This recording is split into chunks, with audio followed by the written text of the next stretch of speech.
자, 순서에 의해서 전희경 의원님 질의하여 주시기 바랍니다. 네, 교육부 장관님께 질의 드리겠습니다. 올바른 역사 교과서 현장 검토본이 공개가 됐습니다. 11월 28일 날 공개가 돼서 지금도 의견 수렴을 계속 받고 계시죠? 예, 그렇습니다. 네.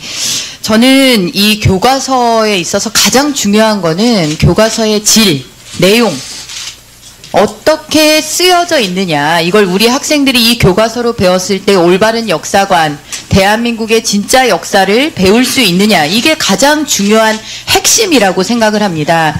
그래서 현장 검토본을 교육부에서 쟁점으로 주신 부분들의 포인트를 두고 읽어봤는데 역사 교과서가 많은 지필진의 노력을 토대로 해서 잘 만들어졌다.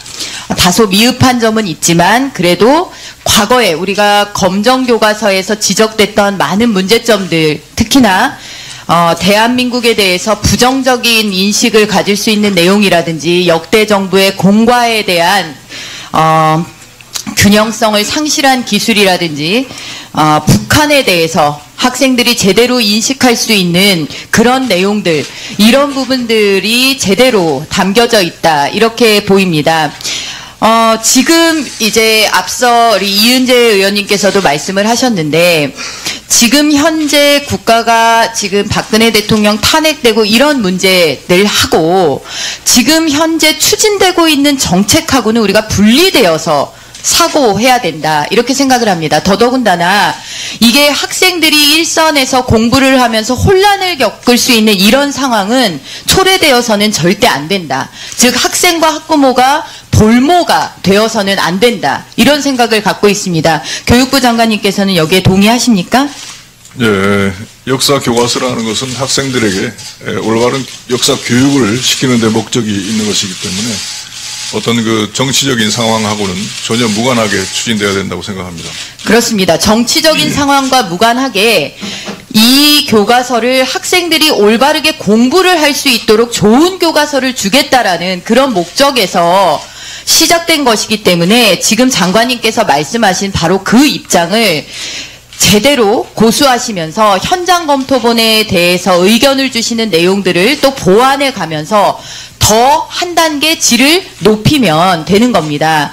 그런데 안타깝게도 현장 검토본 공개의 즈음에서, 그리고 현장 검토본이 공개된 이후에도 몇몇 언론들을 통해서는 지속적으로 교육부가 역사교과서, 올바른 역사교과서 추진에 대해서 뭐 동력을 상실했다거나 아니면 다른 뭐 방안, 그러니까 뭐 출구 전략이다, 아니면 뭐 포기 선언이다, 이런 것들을 고려하고 있다는 기사들이 나오고 있습니다. 저는 이런 거야말로 지금 장관님께서 말씀하신 대로 교육을 교육으로 보는 것이 아니라 정치와 맞물려서 교육 문제를 몰고 가거나 일선 학교 현장 학생들에게 혼란을 주는 것이라고 생각되는데, 교육부 장관님 명확하게 입장을 좀 밝혀주세요. 왜 도대체 이런 기사 나오는 겁니까? 이거 오보니까 어떻게 되는 겁니까? 네, 그러한 내용들이 이제 이미 검토본, 최종 검토본을 공개하기 이전부터 언론에서 그러한 그 추측과 관련된 여러 가지 방안들이 제시된 것으로 알고 있습니다. 그러나 교육부에서는 현재로서는 원래 우리가 추진해야 되는 취지를, 원칙을 유지하면서 아까 말씀드렸다시피 이제 12월 말까지 국민 여러분들의 의견을 충분히 수렴하고 또 여기 계신 의원님들의 의견을 참고해서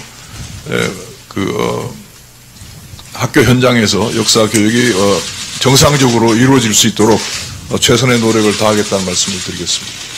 지금 역사 교과서를 강행한다, 뭐 이런 표현이 도는데, 저는 정부가 예산을 투입하고 1년여의 시간을 들이고, 그리고 46명이죠, 지필진.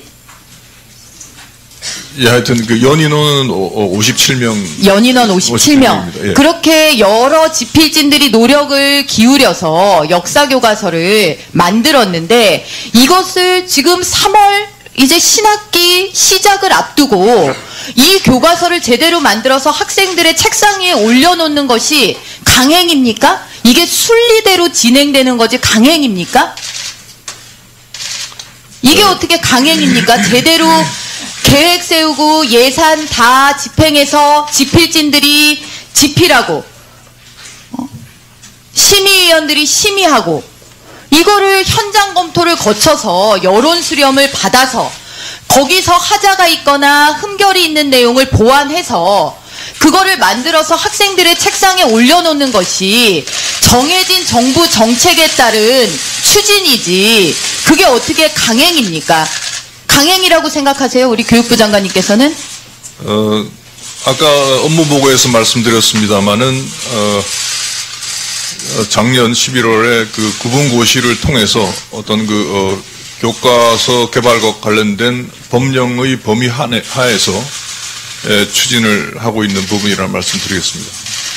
자, 지금 보면 우리가 의견 수렴 과정을 거친다 하는 거 말입니다. 지금 11월 28일부터 12월 23일까지 우리가 의견 수렴을 거친다라고 했을 때 그 의견 수렴은 내용에 대한 보완을 위해서 뭔가 하자가 있는지 잘못 기술된 부분이 있는지에 대한 내용상의 의견 수렴이지 이 교과서를 쓸 것이냐 말 것이냐 하는 의견 수렴이 아닌데 이 부분이 자꾸만 교육부가 뭔가 다른 의중이 있는 것이 아니냐라는 언론 보도와 맞물리면서 이게 지금 현장에 적용을 하느냐 마느냐에 대한 검토 그리고 의견 수렴처럼 그렇게 지금 되고 있습니다.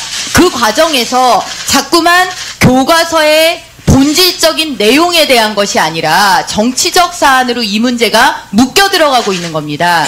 그래서 저는 장관님께서 이 자리에서 명확하게 다시 한번 이 교과서에 대한 교육부의 확고한 입장을 천명을 하셔야 된다라고 생각합니다. 제가 봤을 때 내용에 있어서의 문제 같은 것들은 이미 학계에서도 그렇고 이 문제에 대해서는 교과서로서 부적합하지 않다. 자, 이렇게 얘기가 나온 이상 교육부에서 이걸 순리대로 그냥 추진을 하면 되는데 뭐 때문에 교육부가 계속 뒤로 밀리고 있다라는 인상을 주는 것입니까? 교육부 장관님, 이 교과서 3월에 신학기에 우리 중고등학생들이 역사 제대로 배울 수 있도록 책상 위에 올려놓으실 거죠? 네, 그래서 그 부분에 대해서 방법을 고심하고 있다는 말씀을 드리는 것입니다. 그래서 교육부에서 제일 우려하는 것은 이제 교육 현장에 역사 교육 현장에 어떤 그 혼란이 있어서는 안 되겠다. 그리고 학생들이 새로 개발된 올바른 역사 교과서를 어떻게 하면 학생들이 교육에 적용할 수 있는 방안이 있을까 하는 것을 고심하고 있다 하는 그런 말씀을 드리겠습니다. 아니 왜 방안을 고심한다는 말씀을 저는 하시는지 이해를 못하겠습니다. 교과서 내용에 있어서 바로잡을 게 있으면 바로잡고 그거 하자고 지금 현장 검토본 공개를 한 거 아닙니까? 그러면 거기서 수렴되는 반영되어야 되는 그런 그 내용들은 반영을 해서 뭐 오탈자가 됐든 그림의 문제가 됐든 잘못 표기가 된 것이 있으면 그것대로 바로 잡아서 교과서를 인쇄해서 학생들이 볼 수 있도록 하면 되는 것인데 자꾸 방안을 혹시 그 방안에 1년 유예라든지 국검정 혼용이라든지 이런 방안을 지금 말씀하시는 겁니까, 장관님? 그런 방안이라는 것이 아까 말씀드린 대로 언론에서 그런 방법을 하는 게 어떻겠냐 하는 그 의견이 제시되고 있는 내용이고 아직 교육부에서는 단정적으로 확정한 방안은 없다 하는 말씀을 드리겠습니다. 이 방안에 대해서 교육부가 검토하신 바가 없다 이 말씀이십니까? 예, 그렇습니다. 그렇습니다. 교과서를 제대로 만드는 것이 책무였고 그 책무에 위배됨이 없이 교과서가 제대로 나왔으면 이 교과서를 쓰는 것은 다시 한번 말씀드리지만 강행이 아니라 순리인 것입니다. 정부 정책이 정치와 맞물려서 하루아침에 번복되는 것이야말로 저는 학교 현장에 우리 학생들에게 가장 큰 피해를 초래하는 일이라고 생각합니다. 교육부 장관님께서 지금 답변하신 것처럼 그렇게 제대로 순리대로 이 교과서가 최종 올바르게 집필을 완료해서 현장 검토 끝내서 학생들에게 전달될 수 있도록 의지를 가지고 다시 한번 만전을 기해 주시기를 당부드립니다. 이상입니다. 네, 감사합니다. 예, 수고하셨습니다. 다음은 전재수 의원님.